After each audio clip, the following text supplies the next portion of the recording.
पूर्वोत्तर का सबसे बड़ा सियासी रण, जहां हर वोट तय करेगा सिर्फ सरकार नहीं बल्कि आने वाले सालों की राजनीति का भविष्य। नमस्कार, आप देख रहे हैं एक संदेश, मैं आपके साथ कल्पना पांडे।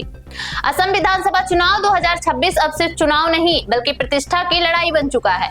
एक तरफ सत्ता बचाने की कोशिश में लगी है भारतीय जनता पार्टी, तो दूसरी तरफ लगातार टूट फूट से जूझती इंडियन नेशनल कांग्रेस।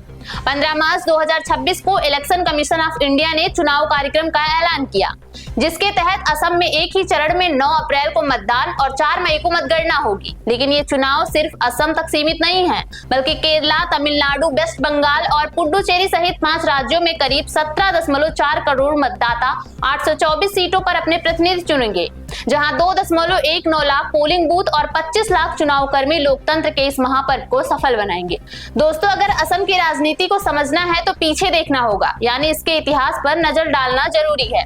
देखिए, जब लंबे समय तक इंडियन नेशनल कांग्रेस का दबदबा रहा और तरुण गोगोई के नेतृत्व में लगातार 3 बार सरकार बनी, लेकिन 2016 में सब कुछ तब बदल गया जब हिमंता बिस्वा शर्मा ने कांग्रेस छोड़कर भारतीय जनता पार्टी का दामन थाम लिया और यहीं से असम की राजनीति का पूरा समीकरण बदल गया।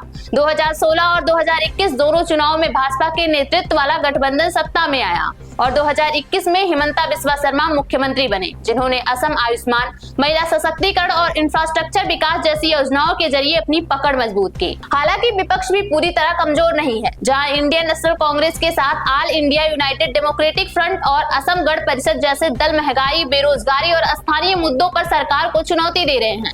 लेकिन सबसे बड़ा संकट खुद कांग्रेस के भीतर देखने को मिल रहा है।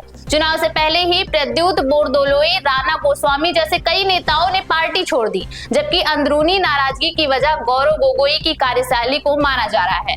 आपको जरा याद दिला दें कि 2015 में हिमंत बिस्वा शर्मा ने भी इसी तरह की नाराजगी के चलते कांग्रेस छोड़ी थी और अब इतिहास खुद दोहराता नजर आ रहा है। इस बार चुनाव की कमान प्रियंका गांधी वाड्रा के हाथों में है, जिनके साथ भूपेश बघेल और डीके शिवकुमार भी रणनीति बना रहे हैं। लेकिन इसी बीच सबसे बड़ा ट्विस्ट तब आया जब नंदिता गर्लोसा, जो बीजेपी सरकार में मंत्री रह चुकी हैं, उन्होंने टिकट कटने के बाद पार्टी छोड़कर कांग्रेस ज्वाइन कर लिया। हाफलॉन्ग सीट, जो दीमा हसाओ की अहम जनजातीय सीट मानी जाती है, वहां उनकी मजबूत पकड़ है और कांग्रेस ने भी तुरंत अपना उम्मीदवार बदलकर उनको मौका दे दिया।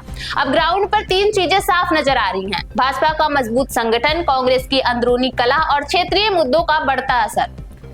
मतदाता फिलहाल चुप हैं, लेकिन यही चुप्पी सबसे बड़ा संकेत बन सकती है। 9 अप्रैल को जनता वोट देगी और 4 मई को फैसला आएगा, जो तय करेगा कि क्या हिमंत बिस्वा शर्मा अपनी सत्ता बचा पाएंगे या इंडियन नेशनल कांग्रेस वापसी कर पाएगी, या फिर कोई नया समीकरण सब कुछ बदल देगा। क्योंकि असम का फैसला सिर्फ असम तक सीमित नहीं रहेगा, उसकी गूंज दिल्ली तक सुनाई देगी। फिलहाल इस वीडियो में इतना ही। इस खबर पर आपकी क्या राय है, हमें कमेंट में जरूर बताएं।